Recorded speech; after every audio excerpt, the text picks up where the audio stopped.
চণ্ডীদাস আর রজকিনীর অমর প্রেম কাহিনী গল্প নয়, সত্য। ঐতিহাসিক সেই ঘটনার সাক্ষী মাগুরা শালিখার ধোপাখালী গ্রাম। তাদের স্মৃতি রক্ষায় ঘাট নির্মাণ সহ বিনোদন কেন্দ্র গড়ে তোলার দাবি স্থানীয়দের। চণ্ডীদাস আর রজকিনী তারাই প্রেমের শিরোমণি। 12 বছর বর্ষি বাইল, তবু আধার গিলল না। আবহমান কাল ধরেই এই প্রেম গীত বাংলার নাটক, চলচ্চিত্র, যাত্রাপালা তথা হাটে মাঠে ঘাটে এক চিরপরিচিত সুর, এক অমর প্রেম কাহিনী। শৈশব থেকেই এটা শুনে আসছি আমরা সকলেই। এটিকে প্রচলিত লোকগাথা হিসেবেও মনে করতেন অনেকে। জনশ্রুতি রয়েছে এটি 14 শতকের শেষ ভাগের দিকের ঘটনা। চণ্ডীদাসের বাবা ছিলেন একজন ব্রাহ্মণ জমিদার, আর রজকিনী একই গ্রামে ধোপার মেয়ে। অপরূপা সুন্দরী রজকিনীকে দেখে জমিদার পুত্র চণ্ডীদাস জাত পাত ভুলে তার প্রেমে পড়ে যান। গ্রামের মাঝখান দিয়ে বয়ে চলা ফটকি নদী সহ একাধিক নদীর সাথে সংযুক্ত এক সময়ের নদী এখন কুমোরকোঠা দোয়া নামে পরিচিত। আমরা এখন রজকিনী ও চণ্ডীদাসের অমর প্রেমের কথা যে আমরা শুনেছি, সেই গ্রামেই আমরা এখন দাঁড়িয়ে আছি। আমার পিছনে হচ্ছে রজকিনীর বাড়ি এবং রজকিনীর পরিবার। রাস্তা দেখছেন ব্যাপারে তাদের গোটা পরিবারটাই এখানে থাকতেন একসময়, এবং মাঝখানে ছিল সেই নদী। এখন এটা খাল হয়ে গেছে। হ্যাঁ, আর খালের ঠিক এই পারে পূব দিকে হচ্ছে চণ্ডীদাসের বাড়ি। চণ্ডীদাসের বাবা এই গ্রামের একজন ছোটোখাটো জমিদার ছিলেন, এবং রজকিনী খুবই সুন্দরী একজন মানুষ ছিলেন, ধোপা পরিবারের কন্যা।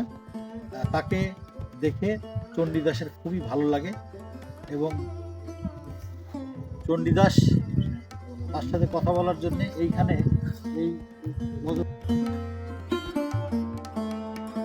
যার দুই ধারে ছিল তাদের দুইজনের বাড়ি।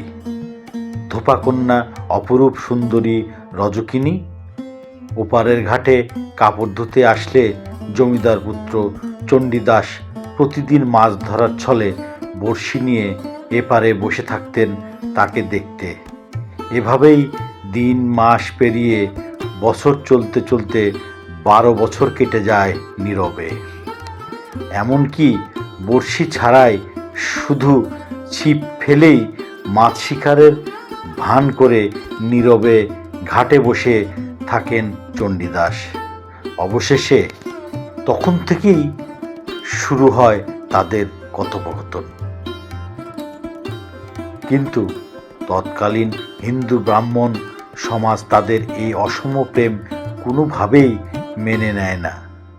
নানা প্রতিকূলতা অপবাদে জর্জরিত প্রেমিক প্রেমিকা সব ছেড়ে একদিন পালিয়ে যায় ভারতের বাঁকুড়া জেলায়।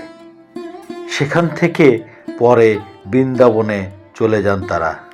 তারপর তাদের নির্দিষ্ট কোনো খোঁজ আর পাওয়া যায়নি। এদিকে গ্রামের সমাজপতিরা দুটি পরিবারকেই সমাজচ্যুত করেন। তারাও দেশ ছেড়ে পাড়ি জমান ভারতের কোনো অঙ্গরাজ্যে। চণ্ডীদাস রজকিনীর যে কাহিনী আমার শ্বশুরের মুখে শুনেছি, আবার ভক্তগণের মুখেও 10 জনের মুখে শুনেছি। আমার জানা কাহিনী না তো শোনা কাহিনী। স্থানীয়দের দাবি 700 বছর পূর্বের ঐতিহাসিক এই ঘটনাটি ঘটেছে মাগুরা জেলার শালিখা উপজেলার শতখালী ইউনিয়নের ধোপাখালী গ্রামে। চণ্ডীদাস রজকিনীর স্মৃতিঘেরা ছায়া সুনিবিড় ধোপাখালী গ্রামের মাঝে ফটকি নদী সংলগ্ন সেই কুমোরকোঠা দোয়া অমর প্রেমের সাক্ষী হয়ে রয়েছে আজও। প্রেমিক প্রেমিকার পবিত্র মনের ভালোবাসার বন্ধন যে কেমন হতে পারে তা শিখিয়ে গেছেন তারা। তাদের প্রেমের সাক্ষী হয়ে থাকা শীর্ণ দুয়াটি স্থানীয়দের ভাষায় এখনও মানুষকে চণ্ডীদাস ও রজকিনীর অমর সেই প্রেমকে মনে করিয়ে দেয়। তবে রূপকথার গল্পের মতো এ ঘটনাটি যে এই জনপদের তা কয়েক বছর পূর্বে সুনির্দিষ্টভাবে জানতে পেরেছে দর্শন। মানুষ। এই যে দীর্ঘ টাইমের একটা প্রেম, সেইটা আমরা মানে এখন অনুধাবন করি যে কত এই প্রেম ছিল। তাই গানের সুরই আছে যে চণ্ডীদাস আর রজকিনী তারাই প্রেমের শিরোমণি, 12 বছর বাইল বর্ষি প্রেমের আশায়। এরকম কথাগুলো আরো সুন্দর আমার সুর। তখন থেকেই মাগুরা শহর থেকে 25 কিলোমিটার দূরে যশোর মাগুরা মহাসড়কের ধারে অবস্থিত ধোপাখালী গ্রাম মানুষের আগ্রহের বস্তুতে পরিণত হয়েছে।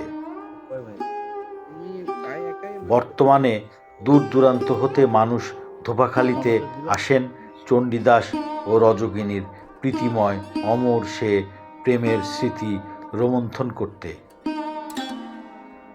যদিও প্রায় 700 বছর আগের সেই নদীর পাড়ে ঘাটের কোনো স্মৃতিচিহ্ন আজ আর নেই জমিদার পুত্র চণ্ডীদাস বা ধোপাকন্যা রজকিনীর ভিটেমাটি বা কোনো বংশধর।